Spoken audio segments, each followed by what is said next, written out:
Gusti, Nggih. selama ini kalau mau menjelang puasa, keraton kan ada beberapa ritual semacam salah satunya kemarin yang sadranan sudah. Nah, Nggih. kalau yang padusan itu sejarahnya gimana, Gusti? Nggih. Padusan itu sebetulnya ya orang Jawa sendiri. Nggih.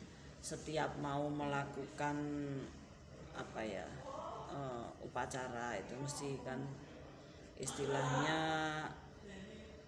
ya diresik-resik gitu. Nah, ini kan puasa ini kan itu budaya Jawa ya, orang Jawa ya, terus menyebar di Indonesia, di Nusantara. Di Arab sendiri nggak ada gitu.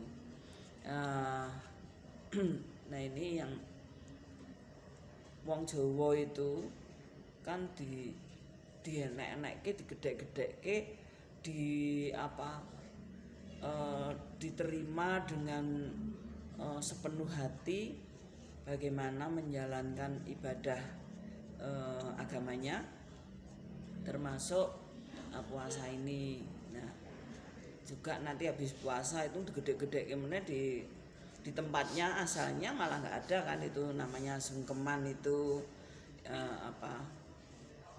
saling memaafkan. Sungkeman itu ya dari Jawa sendiri. Nah, ini juga begitu, napa sebelum menjalankan ibadah puasa sudah sungkem dulu ke leluhur-leluhur yang sudah meninggal atau sudah wafat. Nah, dilanjutkan mau hari hanya itu juga ada upacara padusan, terus ada unggah-unggahan.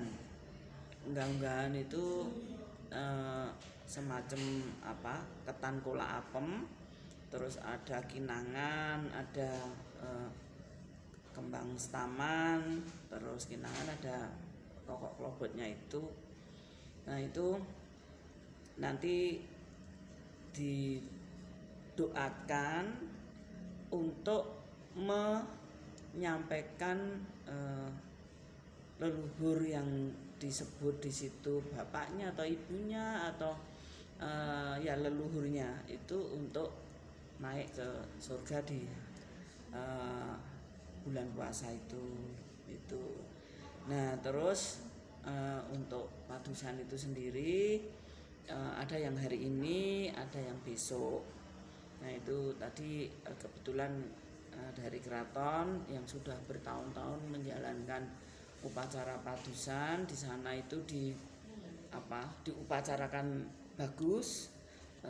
Itu disimboliskan bahwa itu adus neng Blumbang itu di umbul penganten itu ngabian itu untuk sebetulnya ya mensucikan diri, tidak hanya secara lahiriah yang kita tonton tadi, tapi yang paling utama adalah kesiapan lahir batin kita untuk menjalankan ibadah puasa itu.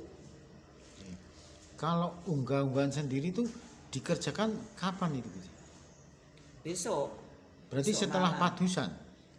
Itu nanti malam juga bisa. Pokoknya habis itu kan satu kita bawa ke masjid didoakan, terus satu rangkaian lengkap tadi yang saya sampaikan tadi, ketan kola apem, terus bunga setaman, terus ada kinangan lengkap dengan rokok klobotnya, itu disajikan. Kalau unggah-unggahan lebih baik ditaruh di atas.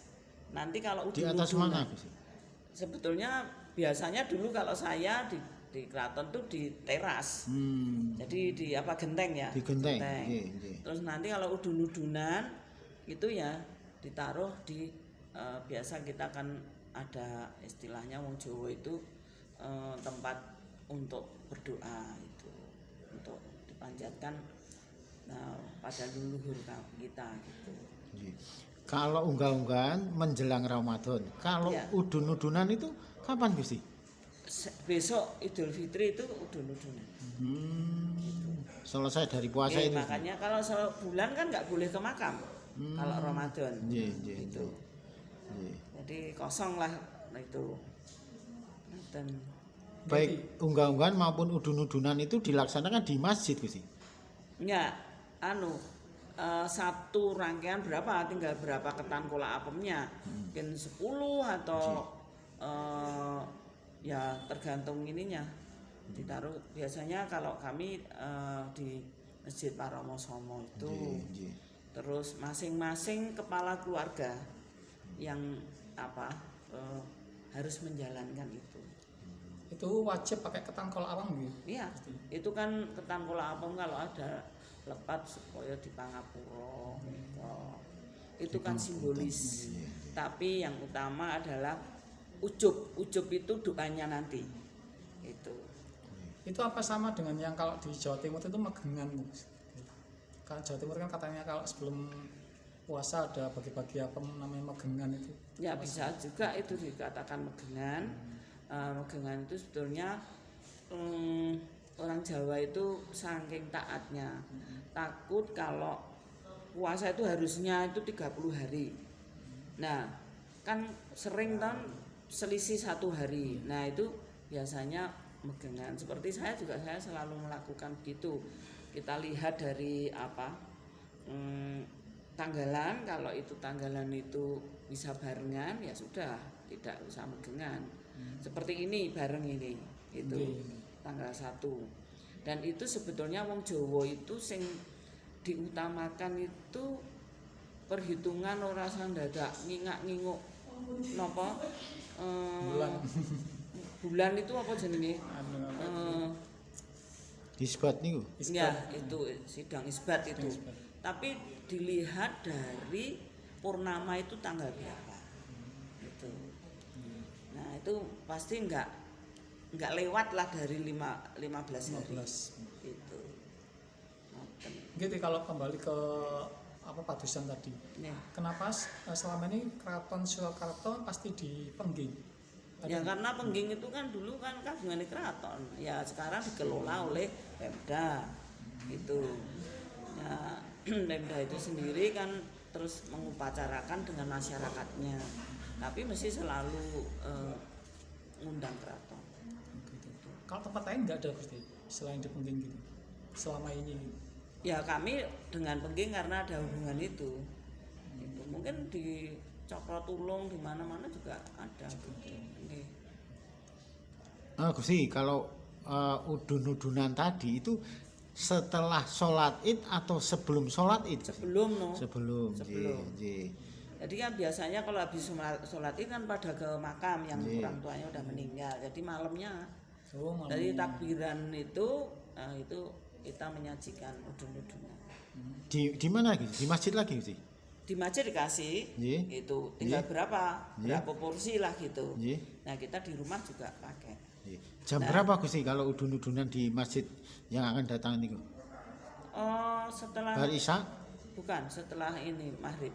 Oh setelah maghrib, berarti setelah buka terakhir ini. Buka terakhir. Lah kalau yang unggah-unggahan tadi ini nanti malam jam berapa dan di mana Gusti? Kalau yang masjid saya belum tahu, yang bikin dari kelompok Putri Narko. Tapi ada yang hari ini, ada yang besok. Gitu. Kalau unggah-unggahan ini kan yang selama ini paling besar di Bonekeling Gusti. Itu kalau dari pihak keraton sendiri selalu datang ke sana atau gimana? Oh enggak, malah enggak. Oh beda. Enggak. Saya itu besok malah ada jamasan waktu meteor yang jatuh di dalam di Gilangi Puro. Enggak, malah di Wates itu. Oh Wates. Ya.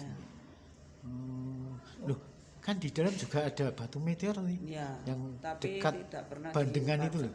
Tidak pernah diupacarakan begitu. Kenapa Gusti? Ya, enggak tahu saya. Oh, siap. Itu Kiai Pamor itu toh. Ji, yang meteor jatuh di Kalau sebelah ini Prambanan. ceritanya dulu batu itu jatuh di tengah telaga, tapi telaganya sekarang kering, terus jadi kampung. Oh, tapi masih ada batunya. Masih 2 kali ini panjangnya, mungkin sampai situ besar kok. Itu terus lingkungan situ dipagar, terus dibikin gedong gitu oleh Sinuhun Pakubuwono kedua. Oh, Sinuhun kedua. Kartosuro atau Surakarta nih? Kartosuro. Oh masih Kartosuro. Nggih. Sip, Di Wates Kulon Progo sana Gusti. Nggih, di Wates. Jadi lewatnya ring road itu, terus nanti sampai sebelah kiri itu ada isi Jogja, Isi Jogja, terus lewat itu nanti masuk ke kanan gitu. Dan Nggih. itu kan juga di daerah Mangir. Oh, Oh, Mangir. ya ke Mangir. Nggih. Mangir Wonoboyo. Nggih. Nggih. Sip, nggih. Wis, nggih. Nggih, terima kasih Gusti. Nggih, demikian wawancara Liberty dengan beliau Kanjeng Gusti. Nggih, dengan beliau Nama Mas Ayu Gusti. yang akrab disapa Gusti Mung. Beliau adalah Gusti Kanjeng Ratu Wandansari Kusmurtiah, salah satu putri dari Sinuhun Pakubuwono ke-12 Keraton Kasunanan Surakarta Hadiningrat, yang barusan menyoal masalah padusan.